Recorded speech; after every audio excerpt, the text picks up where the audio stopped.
नमस्कार, मैं हूं दीपाली राणा। आप देख रहे हैं सीएनबीसी आवाज। आपके स्टॉक स्पेसिफिक सवाल सब इस शो में हम करेंगे शामिल। कोई भी सवाल आपके पास है, क्वेरीज आपके पास है, स्टॉक स्पेसिफिक इन्वेस्टमेंट है, ट्रेडिंग पोजीशंस है, तो इसमें पार्टिसिपेट करके हमारे एक्सपर्ट्स की एडवाइस आप ले सकते हैं। कैसे आप पार्टिसिपेट कर सकते हैं? आप सोशल प्लेटफॉर्म्स के थ्रू या फिर आप व्हाट्सएप के थ्रू कनेक्ट कर सकते हैं। 7045220000 हमारा व्हाट्सएप नंबर है। आप अपने सवाल हमें भेज सकते हैं सीएनबीसी आवाज के सोशल प्लेटफॉर्म्स पर। सीएनबीसी आवाज के हैंडल पर जाइए, एक्स पर, फेसबुक पर, वहां अपने क्वेश्चंस आप पोस्ट कर दीजिए #आस्क-आवाज लिखकर। आज आपकी सभी क्वेरीज को आंसर करने के लिए हमारे साथ हैं अमित सेठ। अमित से आउटलुक लेंगे अगले सेशन के लिए, स्ट्रैटेजीज को भी समझेंगे, लेकिन पहले लेकर आते हैं क्विक रिकैप। दरअसल खराब ग्लोबल संकेतों का असर आज बाजारों पर देखने को मिला। कारोबार के दौरान बाजार में दबाव बना रहा और आखिर में सेंसेक्स निफ्टी दोनों गिरावट के साथ बंद हुए। मिड कैप स्मॉल कैप में भी बिकवाली हावी रही, जिसके बाद ओवरऑल वीकनेस के साथ मार्केट की क्लोजिंग रही। किन पॉकेट्स में ज्यादा पेन रहा, क्या रही आज के सेशन की हाईलाइट, समझते हैं रक्षा रावत से। रक्षा, बताएं। निफ्टी की वीकली एक्सपायरी का दिन था और बाजार में एक गैप डाउन ओपनिंग हुई और बाजार का मूड बिगाड़ा। क्रूड में उबाल और रुपए में कमजोरी ने, ये दोनों ही सेंटिमेंट से बाजार का खेल बिगड़ा। और अगर क्लोजिंग लेवल्स की बात करें तो यहाँ पर निफ्टी करीब करीब 160 अंकों की कमजोरी के साथ बंद हुआ है। बैंक निफ्टी में भी कमजोरी ज्यादा देखने को मिली, 1% से ज्यादा की कमजोरी के साथ निफ्टी बैंक बंद हुआ है। मिड कैप और स्मॉल कैप यहाँ से भी आज बाजार को सपोर्ट नहीं मिला। अगर आज की सेक्टोरियल पिक्चर की बात करें तो यहाँ पर पिक्चर काफी क्लियर है। कई सारे सेक्टर है जहां पर गिरावट देखने को मिली, जैसे कि auto, PSU bank, defence, IT, FMCG, reality, oil and gas और कैपिटल गुड्स।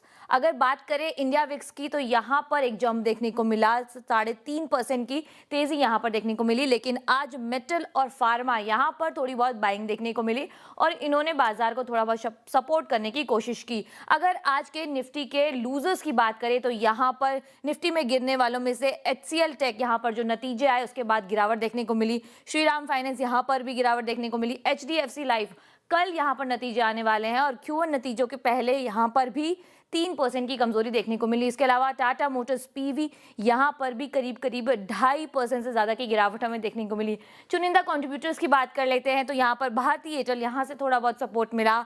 इसके बाद अपोलो हॉस्पिटल, सन फार्मा, डॉक्टर रेड्डीज, ये सारे काउंटर थे जिन्होंने थोड़ा बहुत सपोर्ट करने की कोशिश की। अगर आज सेक्टर की बात करें तो यहाँ पर पीएसयू स्पेस, यहाँ पर काफ़ी ज़्यादा डेंट पड़ता हुआ, करीब करीब 2% इंडेक्स जो है वो डाउन था। और अगर कुछ काउंटर्स की बात करें तो bank of Maharashtra, Canara bank, bank of India और एसबीआई, ये सारे काउंटर थे जिन्होंने निफ्टी बैंक को ड्रैग करने की कोशिश करी और पीएसयू बैंक के लूजर बने। तो ये था आज के बाजार का पूरा ब्यौरा।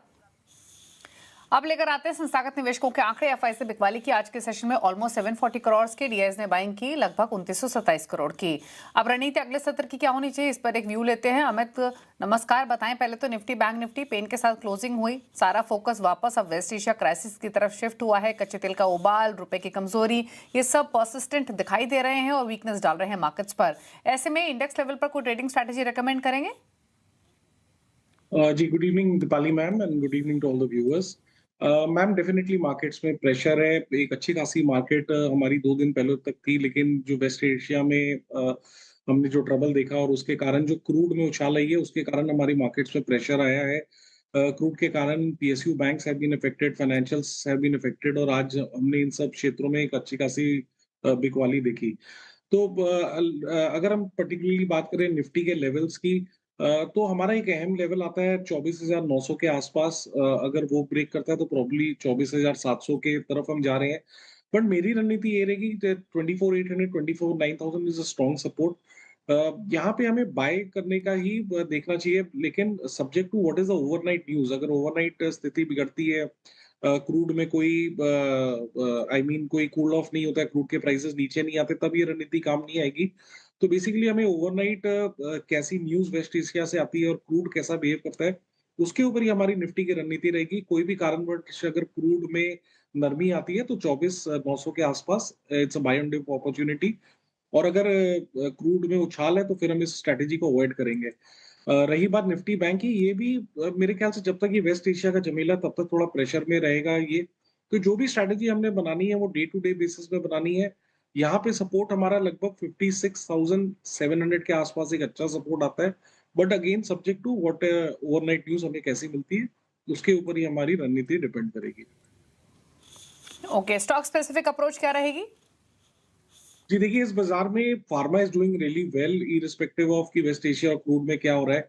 तो फार्मा एक तरह का डिफेंसिव भी है और आउट परफॉर्मिंग सेक्टर भी है। तो यहाँ पे मुझे सन फार्मा का चार्ट काफी अच्छा लग रहा है। सन फार्मा का अगर हम स्ट्रक्चर देखें तो 2 दिनों के एक पॉज़ के बाद अगेन टेंडेमा से हम एक वापस एक रिवर्सल देख रहे हैं। तो इसे बाय करना है, लगभग 1925 के आसपास स्टॉप लॉस रखना है और टारगेट्स हमारे यहाँ पे 1975 से लेके 1980 तक के रहेंगे। ओके, तो ये रही ट्रेडिंग स्ट्रैटेजीज आपके लिए। अब बात करते हैं व्यूअर्स से और पहले व्यूअर मुकेश हमारे साथ कनेक्टेड है मुंबई से। मुकेश नमस्कार, बताएं क्या सवाल है आपका। जी नमस्कार मैडम। मैडम मेरे नमस्ते। पास बीडीएल के 300 शेयर हैं 1354 के रेट पर, और एक है एचबीएल पावर ओके 887 के रेट पर 100 शेयर। तो मैडम ठीक है। इसमें मुझे क्या करना है? शॉर्ट टर्म के लिए थे, तो इसमें एवरेज अगर करना हो तो कहाँ जाके करना है एवरेज?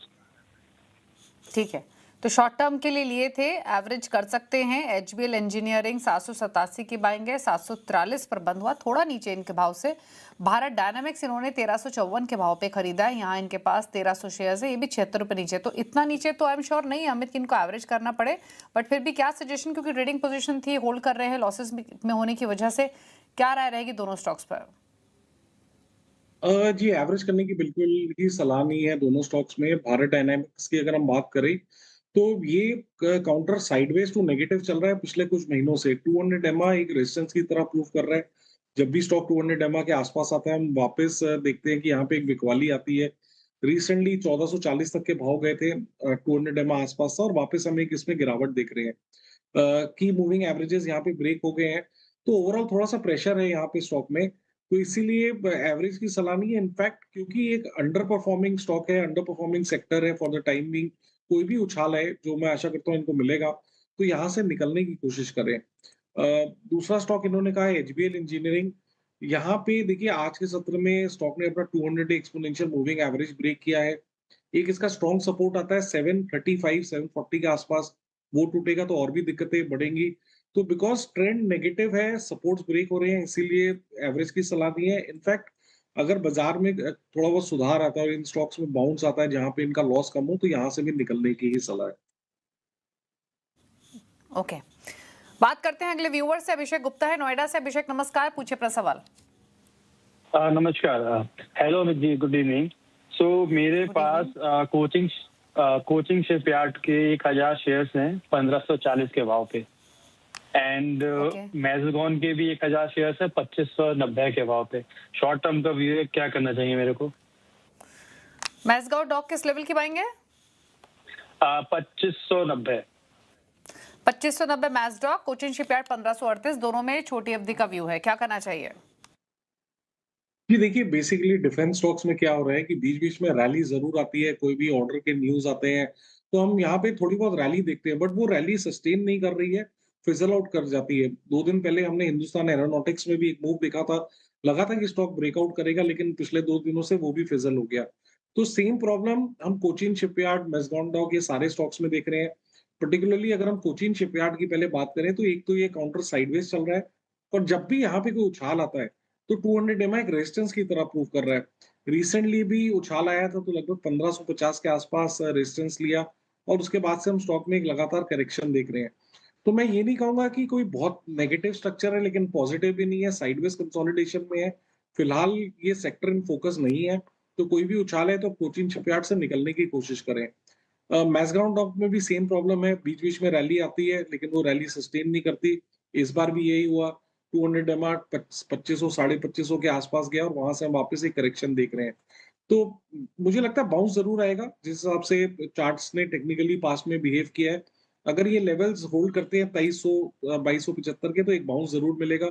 ये बाउंस में लेकिन हमें निकलने की ही कोशिश करनी है, क्योंकि ओवरऑल स्ट्रक्चर अभी भी नेगेटिव है इसका। ओके, तो ओवरऑल स्ट्रक्चर वीक है, इसलिए निकलने की सलाह है मैज़डॉक से। बात करेंगे अगले व्यूअर से और हमारे साथ सवाल पूछने के लिए अब देवांग मेहता है अहमदाबाद से। देवांग नमस्कार, पूछिए अपना सवाल। नमस्ते मैडम। सवाल बेसिकली ये है कि मेरे पास जियो फाइनेंशियल्स के 1288 शेयर है at the rate of 281। So medium term में क्या करना चाहिए इसके हिसाब से? शुड आई होल्ड इट और should I purchase it more? Okay, Jio financial पर क्या राय रहेगी medium to longer term outlook के साथ? 281 की इनकी बाएंगे फिलहाल तो 45 रुपए नीचे इनके भाव से, बट क्या स्ट्रैटेजी रखें? एक डिस्क्लोजर भी देते हैं, जियो फाइनेंशियल और सीएनबीसी आवाज यानी नेटवर्क 18 दोनों के पेरेंट सेम है, विच इज रिलायंस इंडस्ट्रीज। बताइए अमित। जी आई एम एक्सट्रीमली सॉरी, जियो में मेरी पोजीशन है इसीलिए मैं इस पे कमेंट नहीं कर पाऊंगा फॉर कंप्लायंस पर्पसेस। ओके, माफी चाहेंगे देवांग, आप हम अगले शो में या कल के शो में आपका सवाल लेने की कोशिश करेंगे इस स्टॉक पर। बात अब अगले व्यूअर से कर लेते हैं। जनेंद्र श्रीवास्तव हैं हमारे साथ गाजियाबाद से सवाल पूछने के लिए। नमस्कार जनेंद्र, बताएं क्या सवाल है आपका? नमस्कार मैम, मेरे पास 6,500 तो है अशोक लीलैंड के 168 रुपए के हिसाब से, और 300 शेयर हैं रिलायंस के 1424 के हिसाब से। तो बताइए। ठीक है, आपका इन्वेस्टमेंट है ये या छोटी अवधि के लिए? इन्वेस्टमेंट है। ओके, ठीक है, पूछ लेते हैं फिर क्या सजेशन रहेगा। रिलायंस इनके पास 1424 है, निवेश का नजरिया है, डिस्क्लोजर दे दे। सीएनबीसी आवाज ये नेटवर्क 18 का पेरेंट रिलायंस इंडस्ट्रीज ही है। दूसरा इन्होंने बताया अशोक लीलैंड है 168 के बाएंगे, दोनों में ही इन्वेस्टमेंट का पर्सपेक्टिव है, क्या सजेशन रहेगा? जी देखिए, अशोक लीलैंड की चार्ट की बात करें तो इस चार्ट में हमने 2026 में एक अच्छी खासी रैली देखी थी। स्टॉक एक बेस से निकला था, 140 के आसपास ब्रेकआउट आया था और उसके बाद स्टॉक ने लगभग 200-210 के लेवल्स दिखाए थे। ये हाई बनाने के बाद स्टॉक में एक अच्छा खासा पुल बैक आ गया, ऑलमोस्ट 25-30% करेक्शन हम देख रहे हैं। लेकिन इंपॉर्टेंट चीज ये है कि अब ये स्टॉक एक साइडवेज कंसोलिडेशन में चला गया। इनका लंबी अवधि का नजरिया तो होल्ड करने की सलाह है, क्योंकि अगर हम बेसिकली देखें पिछले 2 महीने से ये स्टॉक नीचे में 140 और ऊपर में 180, तो ये 40 रुपए के दायरे में कंसोलिडेट कर रहा है। एक बार 180 के ऊपर निकलेगा 175 180 क्लोजिंग बेसिस में, तो मेरे ख्याल से यहाँ पे एक फ्रेश ट्रेंड इमर्ज होगा। टिल दैट टाइम जब तक 140 होल्ड कर रहा है, मुझे लगता है कि ये कंटिन्यूअस साइडवेज कंसोलिडेशन में थोड़ा टाइम लगेगा। जैसे कि इन्होंने कहा कि इनका नजरिया लंबा है, तो इसीलिए सलाह यही कि आप बने रहे, टाइम लगेगा और स्टॉप लॉस आपको 140 का यहाँ पे एक स्टिक लगा के रखना है। ओके, तो ये रही सलाह आपके लिए। अशोक लीलैंड पर 155 के आसपास बंद हुआ आज के सेशन में। अमित है अगले व्यूअर हमारे साथ गुरुग्राम से सवाल पूछने के लिए। अमित नमस्कार, पूछिए अपना सवाल। जी मैम नमस्कार। बताइए क्या सवाल है? मैडम मैं 80 शेयर्स होल्ड कर रहा हूँ HAL के @442 पर शेयर। और दूसरा सवाल मेरा है होल्डिंग 407 शेयर्स ऑफ BEL @318 पर शेयर। तो दोनों में ही मेरा लॉन्ग टर्म व्यू है, may be more than 2 years or so. So my question is, can I add some shares on dip or what should be my strategy, from the expert point of view?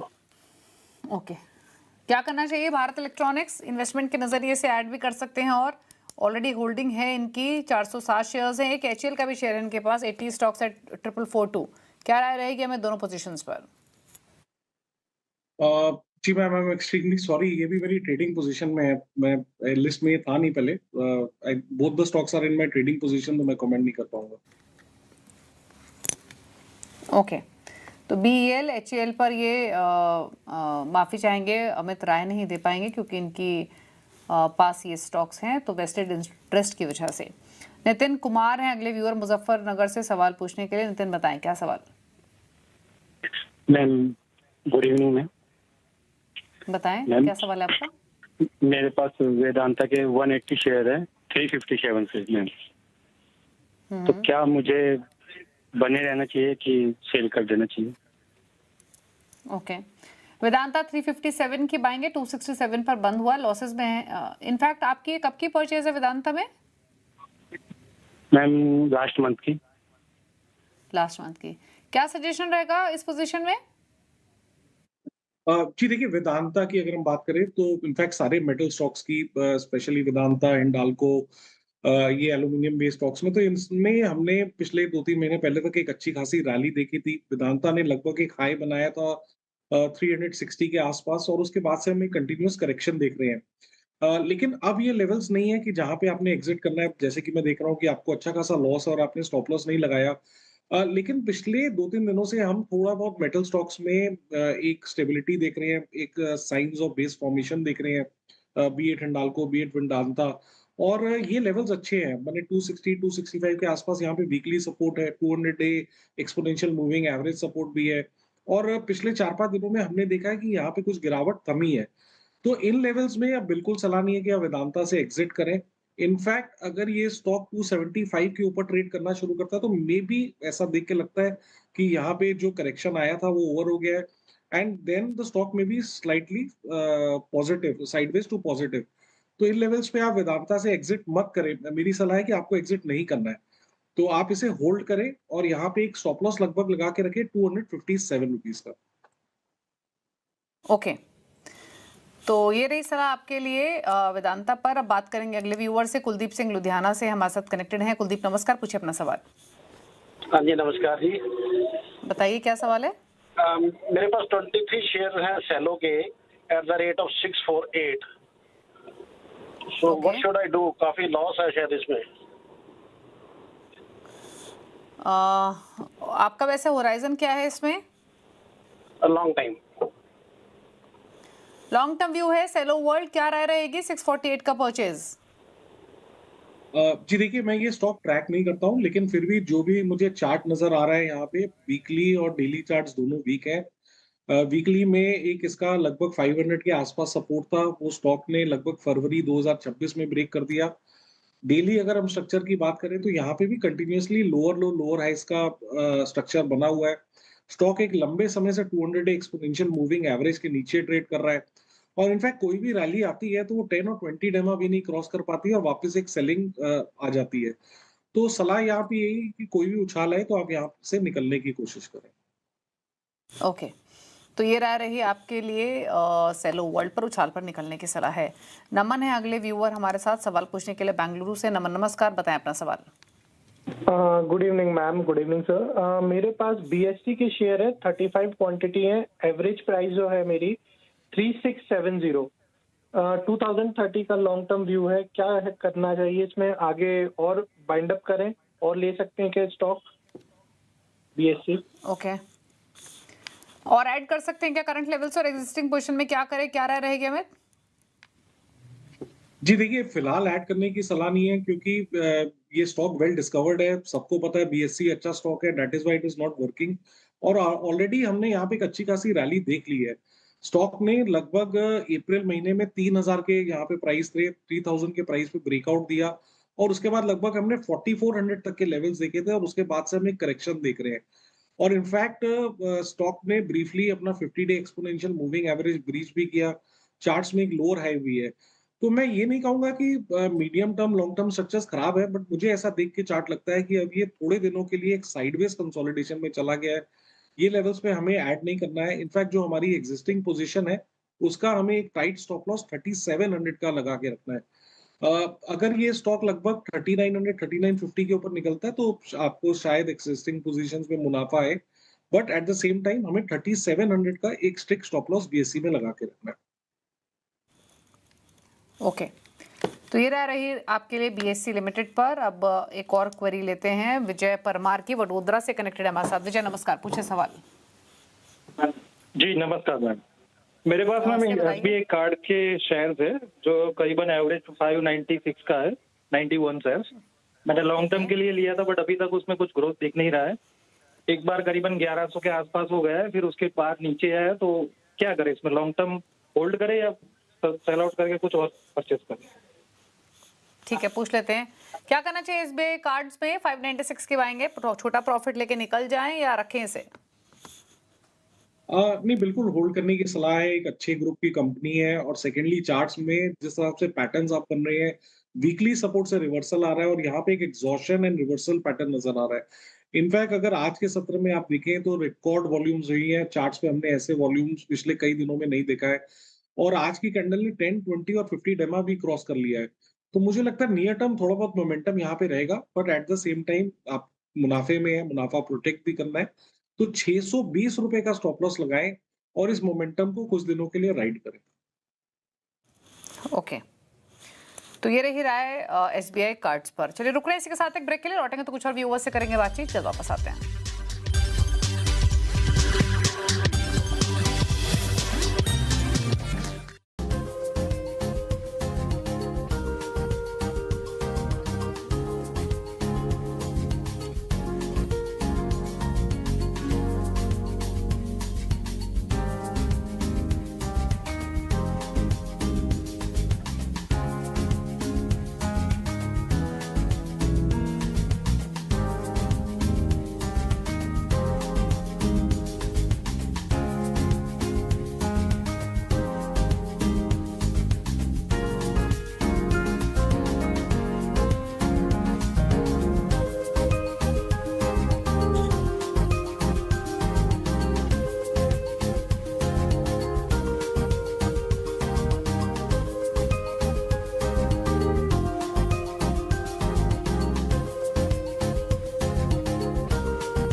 देख रहे हैं सीनवी से आवाज, लेते हैं कुछ और सवाल। हमारे साथ अमित सेठ बने हुए हैं क्वेरीज को आंसर करने के लिए। प्रशांत का एक सवाल है लखनऊ से। दो स्टॉक्स इनके पास, एक तो एनएचपीसी और दूसरा सुजलॉन। एनएचपीसी में 4000 शेयर्स है, 81 की बाइंग है। सुजलॉन में 2500 शेयर्स है, 57 रुपए की बाइंग है। जानना चाहते हैं क्या करें दोनों पोजीशंस में लंबी अवधि के हिसाब से, बताइए अमित। जी पहले एनएचपीसी पे आ जाते हैं। एनएचपीसी अगर हम स्ट्रक्चर की बात करें तो स्ट्रक्चर पॉजिटिव है एज लॉन्ग एज यहाँ पे 77 के लेवल्स इंटैक्ट है। इनफैक्ट एक दो दिनों से स्टॉक इस पुल बैक के बाद मूविंग एवरेज सपोर्ट से एक अपमूव दिखाने की कोशिश कर रहा है, but maybe due to poor market conditions थोड़ा सा ये स्टॉल हो रहा है।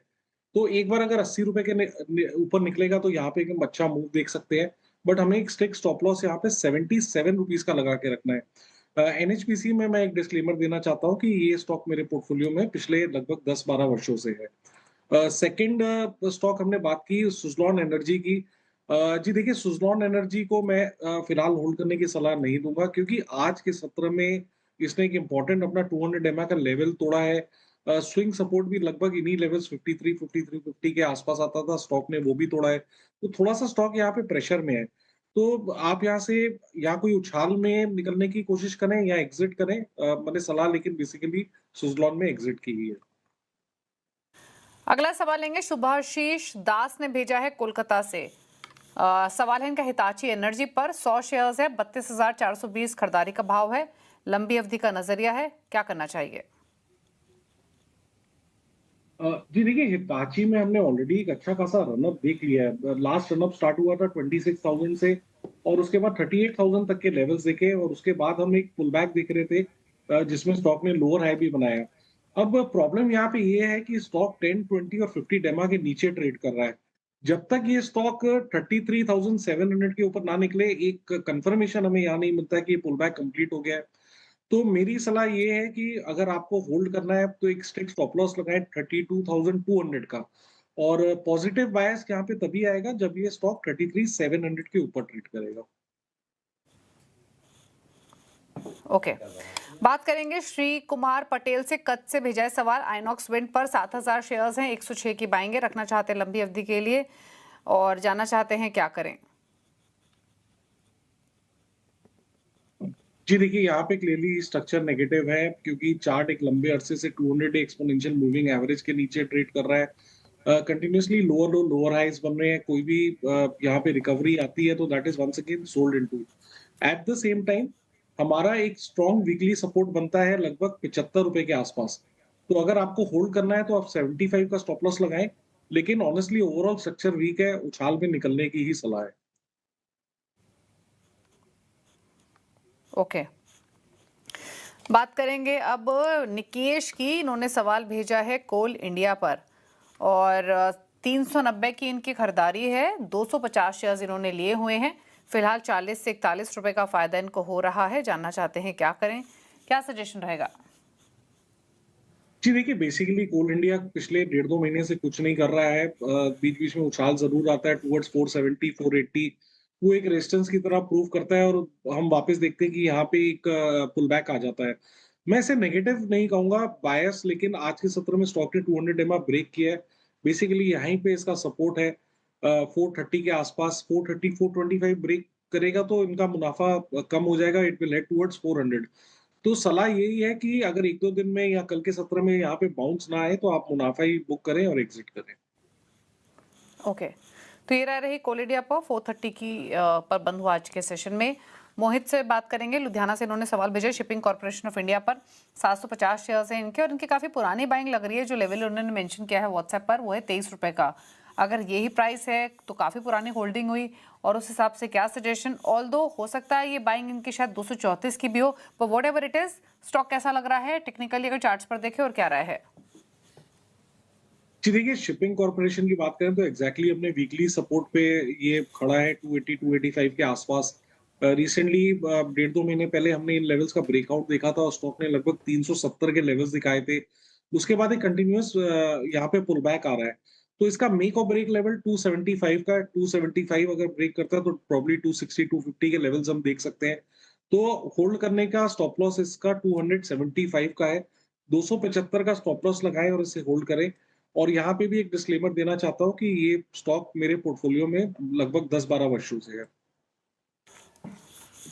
तो ये रही सलाह आपके लिए शिपिंग कॉर्पोरेशन ऑफ इंडिया पर, और इसी के साथ शो को समेटने का भी वक्त हुआ है। थैंक यू अमित आने के लिए शो में, सभी क्वेरीज को आंसर करने के लिए। कोई क्लोजिंग कमेंट? जी, जितने भी स्टॉक्स डिस्कस हुए हैं उनमें मेरी पोजीशन नहीं है, और जो मेरे पोर्टफोलियो में लंबे समय से है वो मैंने ऑलरेडी डिस्क्लेमर दे दिया।